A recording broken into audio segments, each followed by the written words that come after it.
பீமன் இந்த பகாசுரனை கொன்று முடித்த போது கவி சாதிக்கிறார், அந்த ராட்சச குலத்தில் இருக்கக்கூடிய ஸ்திரீகளுக்கெல்லாம் கண்ணில் மழைக்காலம் வந்துருத்தோம். புரியுறதா? பகாசுரனை கொண்டு முடிச்சா ராட்சச ஸ்திரீகள்லாம் அழனமோனோ, அதனால கண்ணில் மழைக்காலம் வந்துருத்துன்னார் கவி. புத்திரஸ்ய வாயோர் புஜதௌர்லிலித்யம் பகம் வனே தத்ர சிரம் சரந்தம் நின்யே தசாம் காமபி ராட்சசோஸ்திரேத் நேத்ரா பவர் வர்ஷதுலா விலாசயோக்யா சொல்லி முடிச்சார். அதே சமயத்தில் துருபதன், அந்த துருபதன் ராஜாவுடைய சரித்திரத்தை சொல்லும்போது, துருபதனுக்கு கொஞ்சம் விட்டு வச்சுருக்கோம். துருபதன் ஞாபகம் இருக்கா? கொஞ்சம் நீங்கள் ஒரு 3/4 மணி நேரம் ரீவைண்ட் பண்ணி பாருங்க. அப்போ துருபதன் ஒரு ராஜா, அந்த துருபதன் என்கின்ற ராஜாவுக்கு அர்ஜுனனை போல ஒரு வீரனை கல்யாணம் பண்ணிக்கிறாப்புல ஒரு பொண்ணு வேணும், துரோணனை எதிர்க்கிறாப்புல ஒரு பிள்ளை வேணும். யார்கிட்ட போய் பிரார்த்தனை பண்ணுறதுன்னு யோசிச்சு, அதாவது கஷ்யப பிரஜாபதி குலத்தில் 2 ரிஷிகள், யஜன் உபயஜன் அப்படின்னு பேர். அந்த யஜன் உபயஜனில் உபயஜன் ரொம்ப சிரேஷ்டமான ரிஷி.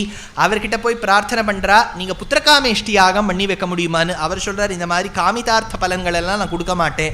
காமிதார்த்த பலம்னா பெருமாள் கிட்ட போய் இது வேணும் அது வேணும்னு வாய் திறந்து கேட்பது. இதில் 2 விஷயங்கள். நமக்கு கோவில்களுக்கெல்லாம் போகும்போது அர்ச்சனை பண்ணுறோமே, அர்ச்சனை பண்ணும்போது பகவானுடைய பேரை சொல்லி பண்ணணுமா இல்லை நம்ம பேரை சொல்லி பண்ணணுமா? இது பெரிய சந்தேகம். அது வழக்கத்தில் வச்சுன்னு இருக்கோம். நம்ம நட்சத்திரம் சொல்லுங்க, இது விசாக நட்சத்திரம். கோத்திரம் சொல்லுங்க, பரத்வாஜ கோத்திரம். பரத்வாஜ கோத்திர நாமிய ஹரித கோத்திர நாமிய விஜயமான விஜய. அவர் என்ன சொல்கிறாருன்னு அவருக்கு முதல்ல தெரியணும். அடுத்தது பகவானுக்கு முதல்ல காதில் விழணும், அதையும் மிஞ்சி நமக்கு காதில் விழணும். அந்த சமயத்தில் பார்த்து நம்ம பிளாஸ்டிக் கவரை திறந்து கட்ட கட்ட கட்ட கட்டா அந்த சத்தம் போட்டு அதில் ₹1 நம்ம கீழேந்தது அத்தலை வித்தலை சுத்தலை சாதல மகாதல பாத்தாள லோகத்துலேருந்து அதை எடுத்து அது முடிக்கிறதுக்குள்ளே நம்ம ஃபோனுடைய அந்த ரிங்டோன் பல்லவி அனுபல்லவி பாடி தனியாவர்த்தனம் பண்ணி முடிக்க அவரும் வர அஷ்டோத்திரத்தையே அவர் 2 நிமிஷத்தில் சொல்லி முடிப்பார். ஒருவேளை அப்போ தான் தோணும், யக்ஷன் யுதிஷ்டரனை பார்த்து கேட்டான், வாயுவை விட எது வேகமானதுன்னு. அவன் சொன்னான் மனோவேகம்னு. ஒருவேளை நம்ம பண்ணக்கூடிய சந்தியாவந்தனமும் அவர் பண்ணக்கூடிய அர்ச்சனையும் அதை விட வேகமாக இருக்கோ என்னமோ. நமக்கு எதுக்கு நான் சொல்ல வந்தேன்னா, அர்ச்சனை பண்ணுறதுக்கு காரணமே, it is not to say that only through the Archana the Lord will be impressed. Perumal நம்ம மனசால நினைச்சாலும் சந்தோஷப்படுவார், ஆனால் அவரை ஸ்துதி பண்ணணும். ஏன்னா சஹஸ்ரநாமம் என்ன சொல்கிறது, ஸ்துதி ஸ்தோதாரண பிரியா. அவருக்கு ஸ்துதி பண்ணுறதுனா ரொம்ப பிடிக்கும்.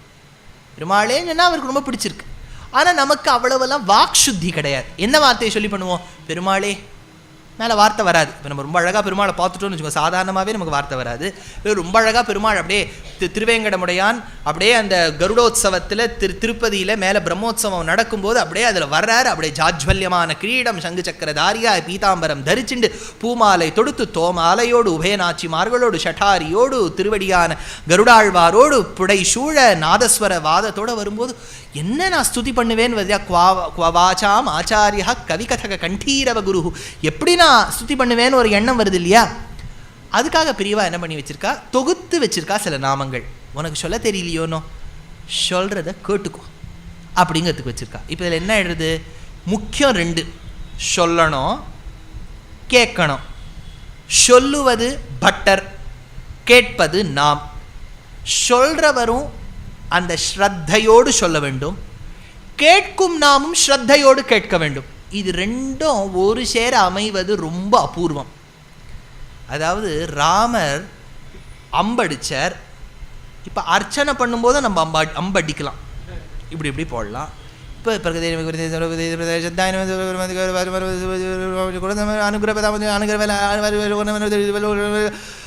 மகாகாளி பிரம்ம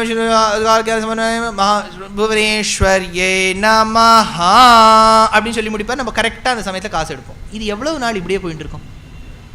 கொஞ்சம் அவரும் பண்ணணும், நம்மளும் கொஞ்சம் காதால் கேட்கணும். சில க்ஷேத்திரங்களுக்கெல்லாம் அடியேன் யாத்திரையாக கூப்பிட்டுன்னு போய் நாகப்பட்டினத்தில் அந்த பட்டர் சுவாமி பண்ணுவார். நீங்கள் நாகப்பட்டினத்துக்கு போயிட்டோம், அவ்வளோ அழகாக பண்ணி வைப்பார். திருவேந்திபுரத்தில் நீங்கள் தாயார் சன்னதிக்கு போகணும், அதுவும் அவர் ராகத்தோடு சொல்லி பண்ணுவா பாருங்க. ஒவ்வொன்றத்தையும் நம்ம அனுபவிக்கலாம்.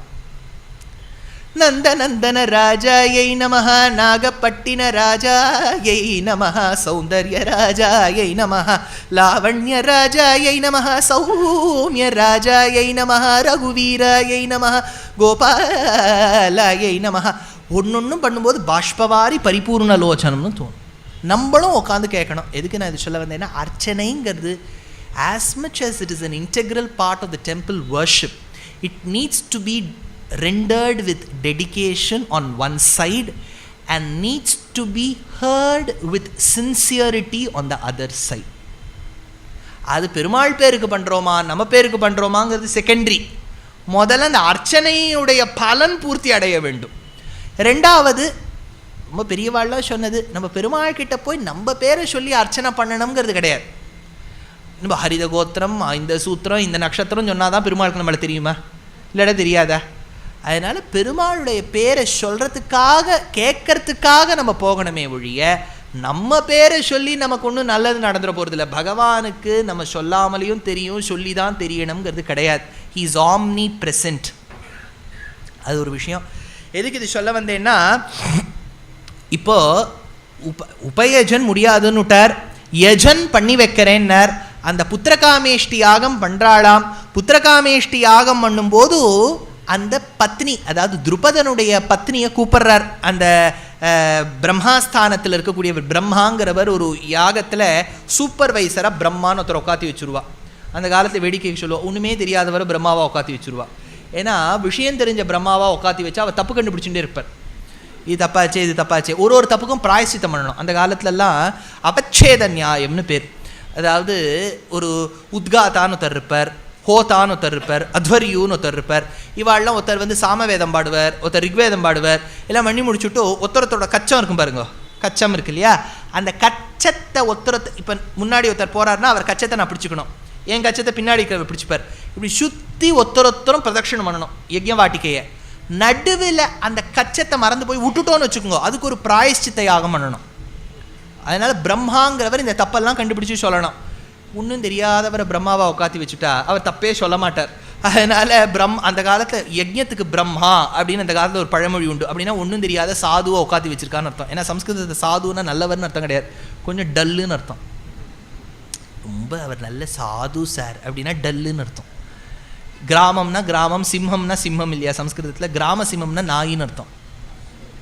அந்த காலத்தில் ஒருத்தர் கொலைக்கிறாருன்னா கிராம சிம்மாம்பா, அவர் பாவம் கிராம சிம்மம்னு நாயினே தெரியாது. நான் கிராம சிம்மம்பார், ஏன்னா கிராமத்துக்கு சிம்மம்னு அவர் நினச்சிப்பார். ஆனால் சம்ஸ்கிருத டிக்ஷனரியில் கிராம சிம்மானா நாயின்னு அர்த்தம். எதுக்கு இது சொல்ல வந்தேன்னா, இந்த இடத்துல யாகம் பண்ணிட்டு இருக்கா, பிரம்மாஸ்தானத்தில் உட்கார்ந்து இருக்கிறவர் விஷயம் தெரிஞ்சவர். துருபத மகாராஜாவை கேட்டார், உன் பத்னியை கூப்பிடுன்னார். பத்னியை கூப்பிட்டு ஒரு ஹர்பல் கன்காக்ஷன் கொடுக்கணும். ஏன்னா something is preventing her from reproducing, so let us give this herbal concoction பார்த்தார். அவள் ஏதோ I am busy now, I am doing online shopping, I am just in my it is all I have added everything to my cart, now it is the time for bank transaction, I have to get the OTP, I cannot come அப்படிங்கிறாவோ. இப்போ என்ன பண்ணுறதுன்னு தெரியல இந்த யஜனுக்கு. யஜன் என்ன பண்ணார், நேரம் அந்த பானையில் சேர்த்து வச்ச அந்த கலச ஜலத்தெல்லாம் நெருப்பில் கொண்டு கொட்டினர். கொட்டின உடனே ஒரு புருஷன் தோன்றினானாம், ஒரு அழகிய ஆண். ஆகதஸ்ய கிருஹம் தியாகஸ்ததைவ சரணார்த்தினஹ யாச்சமானஸ்ய சவதோ நிஷம்சோ கர்ஹிதோ புதைஹி. அப்படியே வீரன் மாதிரி இருக்கானாம் பார்க்கறதுக்கு. வில்லிபுத்தூரார் சொன்னார், எப்படி ஹனுமானானவன் அந்த ராட்சசர்களை தன் நகங்களால் கீறி எடுப்பரோ அப்பேற்பட்ட வீரியத்தோடு கூடியவனாம், தும்னன் போல் இருப்பவனாம், திருஷ்டி செய்து வருபவனாம். இவனுக்கு திருஷ்டத்யும்னன் அப்படின்னு பேர் இருக்கட்டும். யோ பிராமணஸ்ய சாஹாயம் குர்யாதர்த்தேஷு கர்ஹிசித் க்ஷத்ரியஹ ச சுபான் லோகான் ஆப்னுயாதிதி மே மதிஹி. அடுத்தது அது சொல்லி முடிச்சார். சொல்லி முடிச்சுட்டு சொல்றார், யமுனா கரையில் பண்ணிட்டு இருக்காளாம். யமுனா கரையில் பண்ணும்போது பிரத்யக்ஷமானவன் எப்படி இருந்தானா, யமுனாவுடைய அண்ணா மாதிரி இருந்தானாம். யார் யமுனாவுடைய அண்ணா? யமன். யமனுடைய தங்கை தானே யமுனா. அதனால யமுனா கரையில் பண்ணக்கூடியவாளுக்கு திருஷ்டதும்னன் வந்தான், யமுனாவுடைய அண்ணா வரா மாதிரி யமன் வரா மாதிரின்னர். அடுத்தது அந்த கொட்டின ஜலத்திலேன்னு இன்னொத்தி வந்தாளாம், ரொம்ப அழகான ஒரு ரூபம் தரித்து வந்தவளாம். திருஷ்டத்வாத் அதித்யமர்ஷத்வாத் த்யும்னாத்யுத்ய சமபவாமவிபி திருஷ்டத்யும்ன குமாரோயம் துருபதஸ்ய பவிஷ்யதி. அடுத்தது இப்போ ஒரு பெண் வந்தாளாம், அழகிய தோற்றமாம், தனு மத்தியமா, இடுப்பு அவ்வளவு சிறிதா இருக்கான், கண்ணங்கரையில் நிற்காளாம், பார்க்கறதுக்கு அழகு தெரிச்சு போறதான், கண்ணு ரெண்டுத்தையும் பார்த்தா அப்போது அலர்ந்த செந்தாமரை போல இருக்காம். குமாரி சாபி பாஞ்சாலி வேத மித்யாத் சமுத்திதா சுபகா தர்ஷனியாங்கி ஸ்வஸ்தியாதலோச்சனா ஷ்யாமா பத்மபலா சாட்சி நீலகுஞ்சித மூர்தஜா. நீலகுஞ்சித மூர்தஜா, சிறிது நீலம் கலந்தாற்போல் அழகிய சுருண்ட குழல் கற்றைகளை கூடியவளாம். தாமிரதுங்க நகி, தாமிரதுங்க நகி, அவளோட நெயில்ஸ் இருக்கு பாருங்க, நகங்கள்லாம் தாமிரம், ஒரு காப்பர் கலர்ல இருக்கான். தாமிரதுங்க நகி சுப்ரு சாரு பீன பயோதரா, அழகிய தோற்றத்தோடு அந்த நெருப்பு குண்டத்திலிருந்து வந்தாளாம். அப்பேற்பட்ட அந்த திரௌபதியான பாஞ்சாலியான கிருஷ்ணா.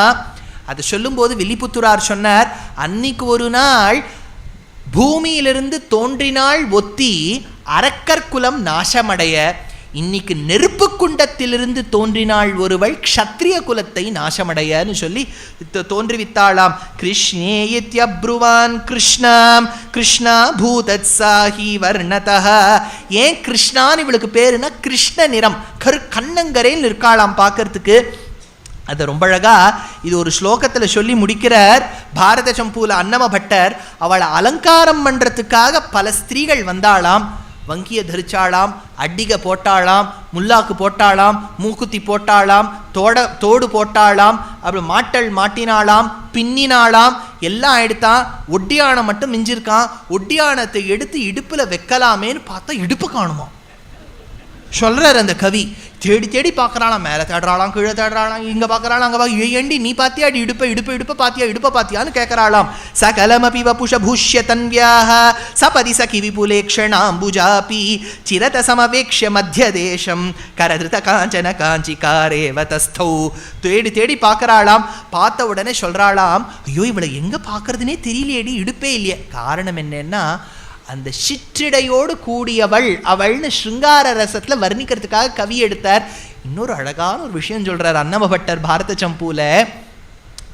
அந்த ஒட்டியானத்தில் அழகான ரத்தினங்கள் பதிச்சிருக்கான். இந்த வைரத்தில் சொல்லுவா பாருங்க, ப்ளூ ஜாக்கர், இந்த ஜாக்கர்னு, அந்த மாதிரி அழகான ரத்னங்கள் பதிச்சிருக்காம் அந்த ஒட்டியானத்தில். அழகிய ரத்னங்கள் பதித்த ஒட்டியானத்தை எடுத்துன்னு வந்தா. முதல்ல தேடி பார்த்தா கிடைக்கல. கடைசியில் ஒரு பெண்ணு சொன்னாள், மெல்லிசா ஒரு கயறு மாதிரி ஒன்று போகிறது, அதுதாண்டி இடுப்பு.